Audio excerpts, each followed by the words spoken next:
जय हिंद दोस्तों, स्वागत है आपका आपके अपने चैनल स्टडी ब्लास्टर पर और मेरा नाम है दिनेश आर्य। उम्मीद करते हैं कि आपकी रेलवे ग्रुप डी की तैयारी बहुत अच्छे से चल रही होगी और अगर आपका एग्ज़ाम यहाँ कंप्लीट हो चुका है तो आपका एग्ज़ाम जो है बहुत अच्छे से यहाँ पर गया होगा। अब यहाँ पर देखिए, आज के वीडियो में हम बात करने वाले हैं कि आखिर रेलवे ग्रुप डी का जो एग्ज़ाम चल रहा है इसमें कितनी अटेंडेंस यहाँ पर हो रही है। एक्चुअल डेटा और एक्चुअल सारी चीज़ें मैं आपको बताऊँगा। बहुत सारे स्टूडेंट्स से यहाँ पर मैंने बात की है और बहुत सारे मेरे फ्रेंड्स हैं जो कि मेरे साथ जुड़े हुए हैं और बहुत सारे मेरे सब्सक्राइबर्स हैं जो कि मेरे साथ पर्सनली जुड़े हुए हैं। उन सब के यहाँ पर एग्ज़ाम हो चुके हैं, उसके बेस पर मैं आपको ये सारी चीज़ें बताऊंगा। साथ ही साथ यहाँ पर कितना अटेम्प्ट हम करें एग्ज़ाम में, ये भी चीज़ पर हम बात करेंगे और यहाँ क्या कट ऑफ रह सकता है इसके ऊपर भी हम बात करेंगे। तो देखिए, सबसे पहले यहाँ पर आपको एक चीज़ हम बता देते हैं कि यहाँ पर जितने भी लोगों से अभी तक यहाँ पर हमारी बात हुई है, जितने भी सब्सक्राइबर हमारे यहाँ पर अभी तक एग्ज़ाम देकर आए हैं और जितने भी मेरे आसपास वाले मेरे फ्रेंड्स हो गए, मेरे जितने भी मिलने वाले हैं, उन्होंने ये एग्ज़ाम दिया है। अभी तक की जो यहाँ पर अटेंडेंस दिख रही है, देखिए स्टार्टिंग में कुछ यहाँ पर जोन में ऐसा दिखा था, कुछ यहाँ पर अगर हम देखें कुछ सेंटर पर ऐसा अटेंडेंस दिखा कि जहाँ पर कि 70, 80, 90% तक यहाँ पर अटेंडेंस था। लेकिन अभी हाल ही में पिछले 5-6 दिन के अंदर जिन लोगों ने एग्जाम दिया है तो वहां पर ज़्यादातर कैंडिडेट का ये कहना था कि बहुत सारे सेंटर्स के अंदर जहां जहां उन्होंने एग्जाम दिया है वहां पर लगभग 20% अटेंडेंस भी यहां पर नहीं आ रही थी। और कुछ मेरे ऐसे फ्रेंड्स हैं जिन्होंने ये बताया कि यहां पर जहां वो एग्जाम देने गए वहां पर उन्होंने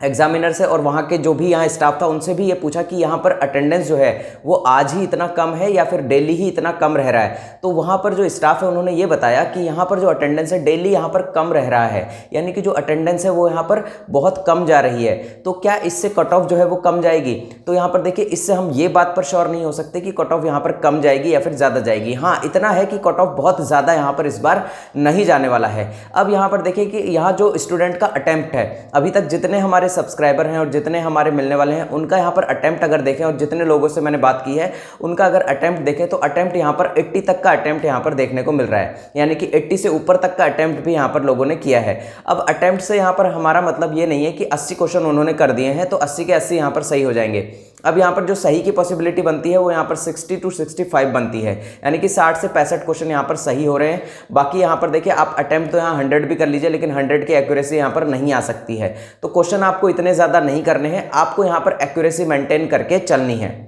क्योंकि आपको पता है कि इस बार आपका जो नॉर्मलाइजेशन होगा वो परसेंटाइल बेस्ड होगा, जिसमें कि आपकी एक्यूरेसी जो है वो काफ़ी कुछ डिपेंड करेगी। दूसरा यहाँ पर देखिए, अब यहाँ पर आपका सेफ स्कोर जो है वो क्या हो सकता है और कट ऑफ यहाँ पर कितना जा सकता है, दोनों चीज़ों पर बात करेंगे। अगर आपका एग्जाम आने वाले फेजेस में है या फिर आने वाली शिफ्ट में है, आने वाले जो नेक्स्ट फेज आएंगे उनके अंदर अगर आपका एग्जाम है तो यहाँ पर आपके लिए जो सेफ स्कोर रहेगा, मैं रॉ स्कोर की बात कर रहा हूँ, रॉ मार्क्स की बात कर रहा हूँ। अगर आप यहाँ पर जनरल कैटेगरी से हैं तो आप यहाँ पर 65 to 70 के बीच का जो रेंज है वो आपके लिए बिल्कुल सेफ रहेगा, यानी कि आप अगर 65 प्लस यहाँ पर पहुँच पा रहे हैं बिना नेगेटिव के, यानी कि आपका रॉ मार्क्स अगर 65 प्लस पहुंच पा रहा है तो आप बिल्कुल सेफ हैं। और अगर आप यहां ओबीसी से हैं तो 60 to 65 का रेंज आप पकड़ सकते हैं, यानी कि 60 से लेकर 65 के बीच अगर आप यहां पर आपकी एक्यूरेसी आ रही है, आपका यहां रॉ मार्क्स आ रहा है तो आप बिल्कुल सेफ हैं। साथ ही साथ अगर आप यहां पर SC ST के कैंडिडेट हैं तो 55 से लेकर 60 के बीच का जो रेंज है वो आपके लिए बिल्कुल सेफ रहेगा। अब यहां पर हम बात करते हैं EWS की, तो EWS कैटेगरी वाले भी यहां पर ध्यान दीजिएगा कि आपका जो यहां पर रॉ मार्क्स रहना चाहिए वो यहां पर 62 प्लस रहना चाहिए, क्योंकि यहां पर EWS का जो यहां रॉ मार्क्स रहेगा वो कम से कम यहां OBC के आसपास ही रहेगा, OBC से थोड़ा ऊपर नीचे हो सकता है।